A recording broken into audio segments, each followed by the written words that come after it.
পোলা পাই এই যে বিয়া দেরি করতেছস, যেমনি সোনার দাম বাড়তেছে রে, পরে বউরে আর সোনার দাম লাগতো না। কামসে না পোলা পাইন যারা বিয়া করস নাই, আগে তো একটা পরামর্শ দিছি স্বর্ণ লইয়া, আরেকটা পরামর্শ দিলে খুবই গুরুত্বপূর্ণ।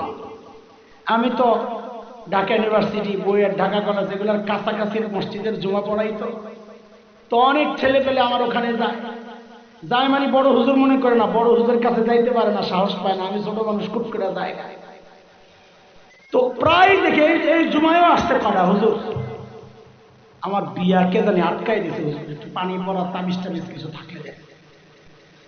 তোর বিয়া কেন আটকে কি হয়েছে? বউ পাই না। আমি বলি বউ পাবি কেমনে? এই সমাজের একটা গোড়ার সমস্যা এটা। নিজের 2 নম্বর আর বউ তালাশ করে রাবেয়া বসিয়া। কি দোস্ত কথা বলে, নিজে সারা রাত বৈশা বৈশা মোবাইল টিপে আর বউ চায় তাহাজ্জুদ গুজার। আল্লাহ কি জালেম রে বেটা, তোর মতো 2 নম্বরের কাছে এই নেককার মেয়েটারে পাঠাই ওরে ঠকাবে। এই জন্য বিয়ের সময় এই একটা মূলনীতি মুখস্থ রাখবা।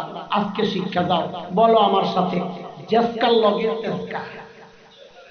যদি কও আবার বলো, এটা আমার কথা না, এটা কোরআনের সংক্ষেপ বানাইছে, ওলামারা জানে। আল্লাহ বলেছেন এটা, আল খাবিসাতু লিল খাবিসিনা ওয়াল খাবিসুনা লিল খাবিসাত ওয়াত-তাইয়িবাতু লিত-তাইয়িবিনা ওয়াত-তাইয়িবুনা লিত-তাইয়িবাত উলাইকা মুবাররাউনা মিম্মা ইয়াকুলুন লাহুম মাগফিরাতুন ওয়া রিজকুন কারীম। এই পুরো আয়াতের সংক্ষেপ করলে বাইরে বই নেই, জেসকার লগে তেসকা। দোস্ত কথা বলেন না আপনারা?